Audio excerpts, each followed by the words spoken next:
हाँ, हेलो बच्चों।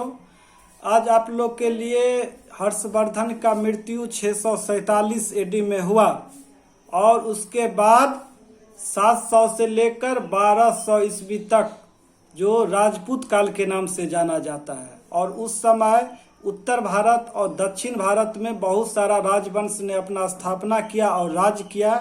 उसी में से उत्तर भारत में जो राजवंश का स्थापना हुआ उसी वंश का हम लोग अभी टॉपिक कंप्लीट करेंगे। फिर दक्षिण भारत का बाद में करेंगे। अभी उत्तर भारत में जो राजवंश का गठन हुआ, चाहे वो पाल वंश हो, गुर्जर प्रतिहार वंश हो, राष्ट्रकूट वंश हो, इसी सब का जानकारी हम लोग अभी लेंगे। और सभी बच्चे जितने भी इस बार 6 क्लास के लिए फॉर्म भरेंगे, सैनिक स्कूल, राष्ट्रीय मिलिट्री स्कूल, और 9 क्लास के बच्चे भी अपना एडमिशन करवाने के लिए 6 क्लास और 9 क्लास में एडमिशन करवाने के लिए जितने भी सैनिक स्कूल आरएमएस के बच्चे होंगे, सिमुलतला ये और CHS Varanasi, central Hindu school Varanasi के जितने भी बच्चे होंगे कॉम्पिटिटिव वाले, सभी लॉकडाउन की स्थिति में घर पर रहकर मेहनत करेंगे और कंपटीशन की तैयारी करवाने के लिए आप लोग को हम अपना कंपटीशन का दुनिया में ले जा रहे हैं। और आप लोग भी अपना मेहनत कीजिए, अपना बुक का अध्ययन कीजिए। क्लास 1 से लेकर क्लास 5 तक के बच्चे जो 6 क्लास में इस बार एडमिशन लेना चाहते हैं, 5 तक का अपना स्कूल का बुक जो भी उनको मिला है मेहनत से पढ़ेंगे। और साथ में हम भी आप लोग के लिए नया नया क्वेश्चन ढूंढ के ला रहे हैं। आप लोग मेहनत करते चलिए। और आप लोग को जानकारी हम नेक्स्ट वीडियो में देंगे, जो सैनिक स्कूल का क्या है सिलेबस, आरएमएस का क्या है, सिमुलतला का क्या है, और सभी सीनियर बच्चे जितने भी हैं, रेलवे, एसएससी, बिहार दरोगा जिनका भी मेंस एग्जाम होने वाला है, और बिहार एसएससी जो इंटर लेवल का मेंस एग्जाम होने वाले हैं, सभी बच्चे लॉकडाउन की स्थिति में घर पर ज़्यादा से ज़्यादा मेहनत करके इस बार मेंस निकालना है। और आप लोग के लिए भी हम क्वेश्चन डाल रहे हैं। एक बार उस क्वेश्चन को आप लोग भी पढ़िएगा और उसके बाद आप लोग के पास जो भी बुक है अपना बुक से मेहनत करिएगा। और हम भी क्वेश्चन निकाल कर आप लोग के लिए डाल रहे हैं, जिसमें से उस समय में हर्षवर्धन के मृत्यु के बाद 647 में हर्षवर्धन का मृत्यु, उसके बाद उत्तर भारत में जो राजवंश स्थापना हुआ उसमें था पहला बंगाल में पाल वंश। तो पाल वंश पॉइंट 1, पाल वंश की स्थापना गोपाल जो 750 से लेकर 770-80 तक गद्दी पर था, तो पाल वंश की स्थापना गोपाल ने की और उसकी राजधानी मुंगेर जो कि बिहार में पड़ता है, उसने अपना राजधानी मुंगेर को बनाया। पाल वंश का स्थापना गोपाल ने किया और उसने अपनी राजधानी मुंगेर को बनाया जो बिहार में स्थित है। पॉइंट नंबर 2, गोपाल के मृत्यु के बाद उसका पुत्र धर्मपाल गद्दी पर बैठा। पॉइंट नंबर 3, धर्मपाल ने त्रिपक्षीय संघर्ष में भाग लिया और कन्नौज पर आक्रमण कर चकरा युद्ध को अपने संरक्षण में कन्नौज का शासक बनाया। और विक्रमशिला विश्वविद्यालय का स्थापना धर्मपाल ने ही किया और नालंदा विश्वविद्यालय का जीर्णोद्धार का भी श्रेय उसी को दिया जाता है। यानी कि विक्रमशिला विश्वविद्यालय जो भागलपुर जिला में, बिहार के भागलपुर जिला के अंतिचक ग्राम में स्थित है, विक्रमशिला विश्वविद्यालय का स्थापना पाल वंश के शासक गोपाल का पुत्र धर्मपाल ने किया था। बहुत इंपॉर्टेंट है, हमेशा चाहे वो सीनियर बच्चे हो या जूनियर बच्चे हो, हमेशा दरोगा का क्वेश्चन में, बीपीएससी में हमेशा इस तरह का क्वेश्चन पूछता है कि विक्रमशिला विश्वविद्यालय का स्थापना किसने किया। तो आप लोग इस क्वेश्चन का आंसर याद रखिएगा, मारिएगा एग्जाम में अगर पूछा जाएगा तो पाल वंश का शासक धर्मपाल ने विक्रमशिला विश्वविद्यालय का स्थापना किया था। और ये भागलपुर जिला के अंतिचक ग्राम में स्थित है। उसके बाद नेक्स्ट पॉइंट, धर्मपाल के बाद उसका पुत्र देवपाल गद्दी पर बैठा। नेक्स्ट पॉइंट, देवपाल ने प्रतिहार के शासक नागभट्ट द्वितीय को कन्नौज से खदेड़ कर सफलता हासिल किया। नेक्स्ट पॉइंट, देवपाल ने गुर्जर प्रतिहार शासक मिहिर भोज को भी पराजित किया। नेक्स्ट पॉइंट, महिपाल प्रथम को पाल वंश का दूसरा संस्थापक कहा जाता है। महिपाल प्रथम को पाल वंश का दूसरा संस्थापक कहा जाता है। ये इंपॉर्टेंट क्वेश्चन है, आप लोग मन से पढ़िए, अपना अपना किताब का भी अध्ययन कीजिए और हम जो दे रहे हैं क्वेश्चन उसका भी एक बार आप लोग पढ़ लिया कीजिए। उसके बाद आया कन्नौज के गुर्जर प्रतिहार। गुर्जर प्रतिहार वंश का संस्थापक नागभट्ट प्रथम था और वत्सराज महत्वाकांक्षी शासक था। कन्नौज पर अधिकार करने के लिए उसने धर्मपाल को हराया,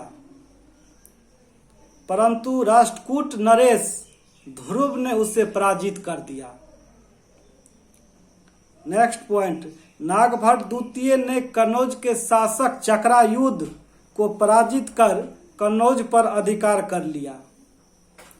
नेक्स्ट पॉइंट, इस वंश का सबसे महत्वपूर्ण और योग्य शासक मिहिर भोज, जिसने कन्नौज पर अधिकार कर लिया। पॉइंट 5, जौनपुर शहर को पूर्व का सिराज के नाम से भी जाना जाता है। 6, त्रिपक्षीय संघर्ष में मिहिर भोज, पाल तथा राष्ट्रकूट शासक ने मिहिर भोज, पाल और राष्ट्रकूट शासकों से पराजित हुआ था। पॉइंट नंबर 7, महिपाल के समय में गुर्जर प्रतिहार साम्राज्य का विघटन होना प्रारंभ हो गया। उसके बाद आता है नेक्स्ट गहडवाल वंश। पॉइंट 1, गहडवाल वंश का संस्थापक चंद्रदेव था। पॉइंट 2, चंद्रदेव ने वाराणसी मतलब काशी को अपना राजधानी बनाया, जिसे वाराणसी के नाम से भी जाना जाता है। पॉइंट नंबर 3, चंद्रदेव ने कन्नौज पर अधिकार कर लिया 1090 ईस्वी में। पॉइंट नंबर 4, गहडवाल वंश का सबसे शक्तिशाली शासक गोविंद चंद्र हुआ। पॉइंट नंबर 6, गोविंद चंद्र ने पाल से मगध को छीन लिया। पॉइंट नंबर 6, गोविंद चंद्र ने मालवा पर भी अधिकार कर लिया। पॉइंट नंबर 7, जयचंद्र गहडवाल वंश का अंतिम शासक था और 1194 ईस्वी में चंदावर के युद्ध में उसे तुर्क आक्रमणकारी मोहम्मद गौरी ने पराजित कर दिया। उसके बाद उत्तर भारत पर फिर नया राजवंश आता है, जो दिल्ली तथा अजमेर के चौहान राजवंश के नाम से भी जाना जाता है। पॉइंट पहला, चौहान वंश का संस्थापक वासुदेव थे। पॉइंट 2, इस वंश की आरंभिक राजधानी अहिछत्रत थी। पॉइंट नंबर 3, अजयराज द्वितीय ने अजमेर नगर की स्थापना किया। पॉइंट नंबर 4, अजयराज द्वितीय ने अजमेर को चौहान वंश की राजधानी बनाया। पॉइंट नंबर 5, चौहान वंश प्रथम शक्तिशाली शासक बिगरह राज फोर बिसल देव के नाम से भी जाना जाता है। बिगरह राज फोर को बिसल देव के नाम से भी जाना जाता है। 1153 से 1163 ईस्वी तक था। पॉइंट नंबर 6, इस वंश का इतिहास प्रसिद्ध शासक पृथ्वीराज तृतीय, जिसे पृथ्वीराज चौहान के नाम से भी जाना जाता है, था। पॉइंट नंबर 7, 1191 ईस्वी में तराइन के प्रथम युद्ध में पृथ्वीराज तृतीय, जिसे पृथ्वीराज चौहान भी कहते हैं, उसने मोहम्मद गौरी को पराजित कर दिया।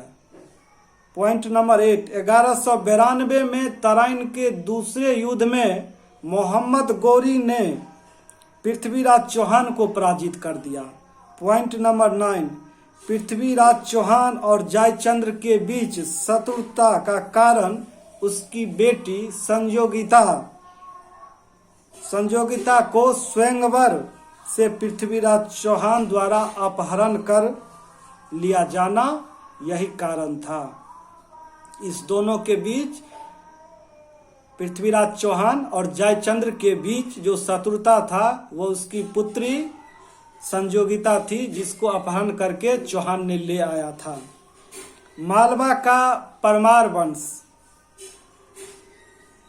उसके बाद पृथ्वीराज चौहान या पृथ्वी, जिसे राय पिथौरा के नाम से भी जाना जाता है, उसके कुछ दरबारी कवि थे जैसे चंद्रवरदय, बागेश्वर, विद्यापति गौन, पृथ्वीराज का मंत्री करमबास जो सभी व्यास कहलाता था, और जयानक भट्ट की रचना पृथ्वीराज विजय है। पृथ्वीराज विजय इन्होंने लिखा था पुस्तक, जयानक भट्ट ने पृथ्वीराज विजय लिखा था, और पृथ्वीराज रासो ये चंद्रवरदय लिखे थे। उसके बाद मालवा का परमार राजवंश, परमार वंश के राजाओं का शासन क्षेत्र मालवा प्रदेश था,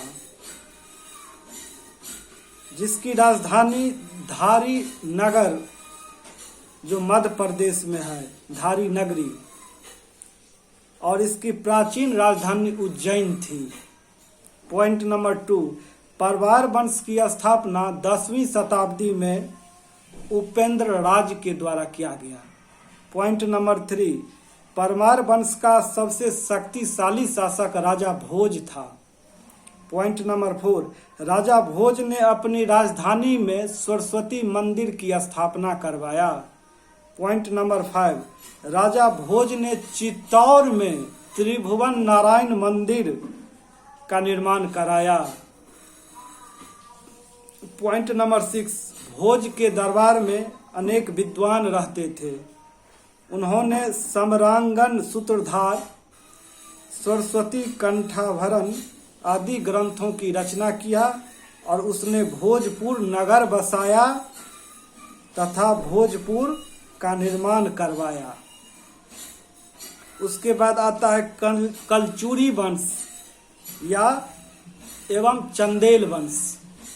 तो कलचुरी वंश का प्रथम शासक कोक्कल था।